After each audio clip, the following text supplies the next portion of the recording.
This episode is supported by Shopify. Follow the link in the description to get a free trial and tips to build your own website. Hi everyone, it's Justine. I don't know about you, but I've been doing some drastic decluttering at my home. Not that I had particularly accumulated more stuff, but on some days during this lockdown, I would go to a closet, open it, and say, why do I have this? When was the last time I used that? Donate these shoes, way too many shoes. I did not only get rid of things, I also barely bought anything new, and that made me, yet again, question my entire consumption behavior.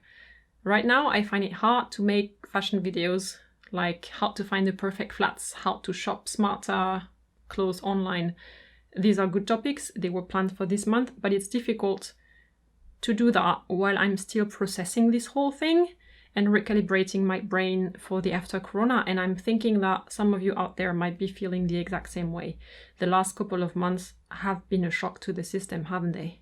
Last year, I made a video about things that I don't buy anymore, like souvenirs or fast fashion. If you've missed that video, it's linked here in the corner and down below in the description. That one was about buying less. This year, I feel like I'm one step further. I also want to own less and reduce what I already have. Minimalism is a journey on which I am, clearly, as a minimalist on progress. So here is where I'm standing right now. 13 things that I no longer buy. First thing, manicures.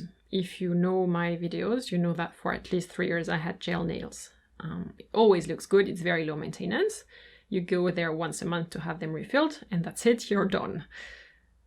I had to pull them off during the lockdown because the gel is hard gel and they were growing out and breaking under the gel, which is super painful. So I pulled them off, bruised all over. I don't recommend you try that with polygel. And now I'm back to my natural color, which I had forgotten. Actually, I'm only wearing a coat of strengthening something because after wearing gel nails, the nails are extremely soft and break if you even touch anything. But I think I'm going to stick to this for now, at least until we know that we're not going to have another lockdown, and then we'll see. So no more manicures. Once I had natural nails again, I thought, oh, I'm going to be able to use my nail polishes. Where are they? I went to look for the box. I found it. Guess what? I owned 30 nail polishes. Knowing that I always wear one color on my hands, one color on my feet, and that's it. So I got rid of all of them but 5, and I'm not going to be buying nail polishes anytime soon. CDs, DVDs, Blu-rays, and mixed feelings, if I'm honest. I stream my music, I stream movies, like most people nowadays. I still have a DVD player and a CD player and a fantastic hi-fi system that works just fine and is not worth much anymore if I sell it. So I'm thinking I keep that and I listen to those CDs on a brilliant hi-fi system as long as I have it. And after that, I'd be also fine with just a little speaker that's Wi-Fi or Bluetooth. Yeah, I don't buy anymore, but I still have those I have. I do not own a planner anymore or any kind of physical calendar where I write down my notes and appointments. I went all digital completely, all of the time, period. There was a transition phase when I would take my smartphone with the calendar in it and stick a post-it on the back of it just in case I forgot to look in the calendar. That transition phase is now completely over. I use the reminders for everything, private or professional. I don't have to remember anything anymore as far as my schedule is concerned. It's great because it saves up a lot of brain space and stress. It's swimwear season. Should we talk about bikinis? Right now I own one top and one bottom. I used to have a bandeau with little fabric for suntanning, a sporty one for beach activities, a comfortable one for blah blah blah. But the thing is, I don't actually live close to a sea. Berlin is nowhere close to water. And the one that I have, I don't even wear that much. So I will replace it when it's worn out. But until then, that's really all I need. Note that if I move back to the south of France one day, I might get a couple more because there you live at the beach. But until that glorious day, it's really just a myth. Regular deodorants. You know, Often when there is a scandal about a cosmetic ingredient that's damaging for the health, it's often one that you find in deodorants. Have you noticed? So I eventually stopped using chemical deodorants completely. I use natural ones instead. Yes, the texture is not as good. It doesn't absorb as quickly. That's what the chemicals are for, but we don't want that anymore. You know, if I really feel smelly, like after a workout, the best thing was and still is to shower. Chewing gum. I never was a fan. I don't understand that catchphrase of if you can't brush your teeth, chew a gum. I'd rather carry around a toothbrush with me and brush my teeth properly after each meal. And if I was president of the world, I would find such a high fine for people who stick their used chewing gums on the ground, under the chairs, in the subway stations. I think it's gross. We don't need chewing gums on this planet, do we? Free stuff. You go to a doctor, they give you a free pen with the logo on it. You go to an event, you get a goodie bag. We get stuff gifted to us all the time. Now I respectfully and politely decline all that. I have enough pens. And if I need a new pen, I will go and buy the one that I want, that looks good and that slides nicely, you know? And that will be the pen I'm happy to use every day. My next point is not a specific item, it's more a category of things. The things that I have not used in 1, 2, 3 years. Example, notebooks. I love pretty notebooks. I really use them. I fill them from cover to cover. But I currently have 6 super pretty ones waiting to be filled on my shelf. I do not need to buy a 7th one thinking, but I use it eventually, that's sure. No, I don't need it. And right now I have notebooks for at least 2 years. So no more notebooks. And now the things that are meant to be used, but that I haven't used in 2 years, I will not use up. So I get rid of all of that and donate it completely. Magazine subscriptions. That was a tough one, I have to say.